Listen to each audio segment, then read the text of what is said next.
Cordial saludo, mi nombre es María Alfaima Lucomi González y en este momento voy a realizar la socialización de mi avance de investigación para la asignatura de políticas educativas en México. El sistema educativo en México ha experimentado transformaciones significativas que han definido específicamente eh, cómo se tiene el acceso a la educación tanto en zonas urbanas como en zonas rurales. Y desde los años 50 hasta el 2014, pues han surgido una serie de impactos, ¿sí? Que pues han marcado reformas para responder a los cambios sociales, políticos y económicos del país. Por lo tanto, podemos observar que estas reformas implementadas pues han dado respuesta también a las necesidades de expansión, calidad, equidad y de modernización en esos contextos como México que han estado marcados por la industria, por la crisis económica, por la apertura neoliberal, por la democratización y por las demandas crecientes. Dentro de estas políticas encontramos pues la temporalidad y sus características. Vemos cómo en 1959 a 1970 se generó una política educativa que tiene que ver con el plan de 11 años, ¿cierto? Y las características eran la expansión de la educación básica y el impulso a la alfabetización, la creación de infraestructura educativa y fortalecimiento CNT. También de 1970 a 1995 pues existen reformas o existieron reformas de descentralización y modernización, ¿sí? Buscando transferencia de responsabilidades al Estado, la diversificación curricular, el impulso de educación técnica y superior y la creación de universidades que permitieran el acceso a carreras o a estudios tecnológicos. Ya en los contextos sociales y políticos pues vemos que hay diferentes presidentes con ideologías de crecimiento demográfico, pero además de que esas políticas se mantuvieran pues estables en el tiempo. Pero también existen crisis económicas de los 80 y la apertura neoliberal y el aumento de la demanda educativa. Entonces han sido cambios y transformaciones que han impactado de una u otra manera los procesos educativos en México. Asimismo, para los periodos de 1990 a 1997, del 2001 al 2006, del 2014, o sea, han surgido, ¿cierto? O surgieron una serie de cambios y transformaciones políticas que lo que buscaban era la calidad, que buscaban era la equidad y dar cobertura a estos contextos, tanto urbanos como rurales, con base a dar respuesta a estas necesidades pues contextuales y obviamente pues cada presidente quería hacer su aporte allí, ¿no? En cuanto al contexto social y político, pero vemos cómo pues cada uno en periodos diferentes estableció una reforma que de una u otra manera impactó al cambio político, pero que a su vez se mantienen hasta los tiempos.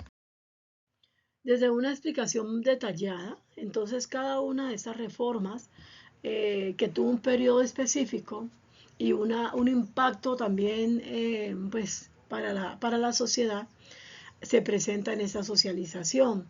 ¿Sí? Por ejemplo, en el plan de 11 años de 1959 a 1970, pues se enfocó en ampliar la cobertura educativa para atender a una población creciente, tanto de zonas rurales, ¿sí?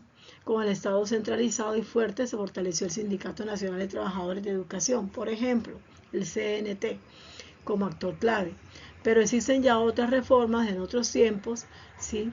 Que de una u otra manera pues han impactado, han dejado un legado de cambio y transformación para la sociedad. Y así sucesivamente hasta llegar a los tiempos actuales. Bueno, ya en el contexto social y político, cada reforma buscó, ¿sí? Un impacto específico, desde tener en cuenta el contexto, la globalización y la competitividad. Además, se buscó consolidar la democratización educativa, pero a su vez las reformas orientaban a la profesionalización docente y transparencia de la gestión. Entonces, ha ido en crecimiento este proceso de transformación y de cambio. Dentro de los elementos diferenciadores de cada etapa, bueno, el plan de 11 años, por ejemplo, se enfocó en la cobertura y la alfabetización, ¿sí? Como actores claves en la educación mexicana, pero también en la descentralización y la modernización, que fueran muchas las personas que lograran tener acceso a la educación, ¿sí? Y con obviamente la responsabilidad del Estado. Pero ya en 1990, 1997, pues se trata de hacer una introducción de evaluación docente y autonomía escolar con un foco de mucha mayor calidad. Esos elementos diferenciales pues también se enmarcaron en programas nacionales desde el 2001 hasta el 2006, donde ya se empezó a hablar de inclusión social y equidad y fortalecimiento de la educación indígena y rural. Ya se enfoca la mirada en otras poblaciones que, aunque son rurales, aún continuaban pues dispersas en temas de acceder a la educación. Y ya en el 2014 se habla de la reforma de evaluación obligatoriedad para combatir específicamente la corrupción y la, pues específicamente sindical, ¿no? Con enfoque en competencias y gestión escolar. Entonces podemos observar que no solamente en México, sino a nivel casi que el de Latinoamérica, se observan que aunque se generan impactos positivos, siempre las poblaciones exigen ir más allá. Por lo tanto, esas necesidades que son particulares, pues lo que buscan es ese análisis crítico de impacto y que se tienen que pensar desde la ampliación, pero también desde la reducción del analfabetismo y además desde la diversificación de la oferta educativa, porque no puede estar pensada para unas poblaciones específicas, sino a nivel general, lo que permite, lo que exige a su vez que se piense desde esa necesidad educativa, pero pensando también en procesos de diversidad e inclusión social. Ya desde un análisis crítico de ese impacto, si no se piensa en la inclusión social, pues van a seguir persistiendo limitaciones como desigualdad, sí, en las regiones sociales, económicas, resistencia también a esas organizaciones que de una u otra manera buscan liderar esas transformaciones de cambio en cuanto al tema de educación, y eso vivimos acá en Colombia, ¿sí?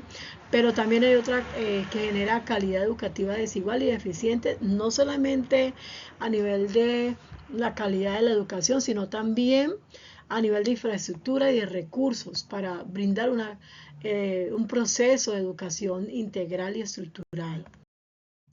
Porque la educación para nuestros países de Latinoamérica, como México, Colombia y muchos más, no es solamente que la gente aprenda a leer o a escribir, sino que la gente empiece a tener ya ese enfoque de diversidad, ese enfoque social, que la gente pueda o la sociedad se movilice, ¿sí? Y que esa movilización permita esa transformación y desarrollo económico para el bien de las comunidades.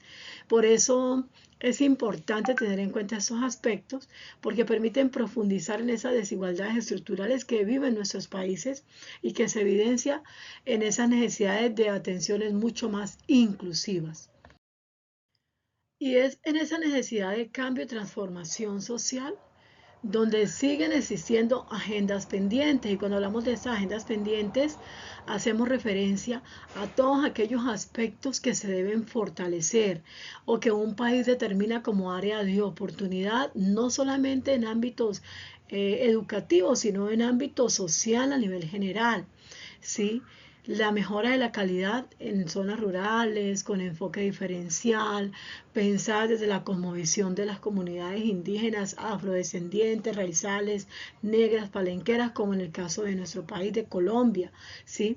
Además de fortalecer la formación y evaluación de los docentes, generando mecanismos participativos que permitan no solamente evaluar, sino que además no sean punitivos, que generen esa transformación a nivel del ser, ¿sí? Y que ese ser pueda ser un potenciador de su comunidad. además de impulsar la educación inclusiva que reconozca y valore la diversidad cultural y lingüística. Por ejemplo, acá en nuestro país, que en este momento es maravilloso permitirle a las comunidades indígenas y a las comunidades afrodescendientes que hagan parte de esa mesa nacional, ¿sí? Que tiene que ver con el lenguaje, con la cultura. Es un plus porque anteriormente no se veía la participación de personas afrodescendientes e indígenas en este tipo de comunidades o escenarios nacionales. Entonces se trata de garantizar esa autonomía y transparencia que a su vez va a verse reflejada en la gestión educativa y que fortalece la confianza en los procesos de enseñanza. Como aspectos de recomendación y conclusión, siguen existiendo la necesidad de fortalecer la participación comunitaria y docente en la toma de decisiones, que genera mayor sentido y pertenencia y corresponsabilidad. Pero también se debe implementar las evaluaciones formativas que permitan y que promuevan el desarrollo de los profesores, de los maestros o de los profesionales docentes. Seguir con la priorización de los recursos y programas específicos, promover la innovación pedagógica y el uso de las tecnologías inclusivas en las aulas, ¿sí? Ya que son unas necesidades propias de este siglo XXI. Además, mantener un diálogo abierto y constructivo con las organizaciones sindicales que permiten y transforman también contextos. Dentro de las referencias, pues ahí encontramos inicialmente todo lo que tiene que ver con algunas investigaciones que se han realizado hasta para poder diseñar el texto, ¿sí? Y pues para continuar centrando la atención en este proceso, observamos además otras referencias tales como las siguientes. Aquí presento mis referencias tomando específicamente a Olvera a 2023, los últimos 5 décadas del sistema educativo mexicano, en su revista latinoamericana de estudios educativos, al Instituto Nacional para la Evaluación de Educación, ¿sí? Donde hacen un mapeo y análisis de la evolución de la política educativa en México. Además, las reformas educativas y cómo escribir un encabezado para recuperar específicamente la educación de nuestros países en Latinoamérica. Entonces son muchas las organizaciones, las personas que de manera particular se han volcado a analizar estos textos, a analizar estos contextos también. Por lo tanto, es un tema muy bonito que me permite también pensarme en mi país, en Colombia, y mirar cómo de una u otra manera estas reformas contribuyen también al cambio del país, pero a que existan dolientes que se enfoquen en liderar este tipo de procesos. Muchas gracias.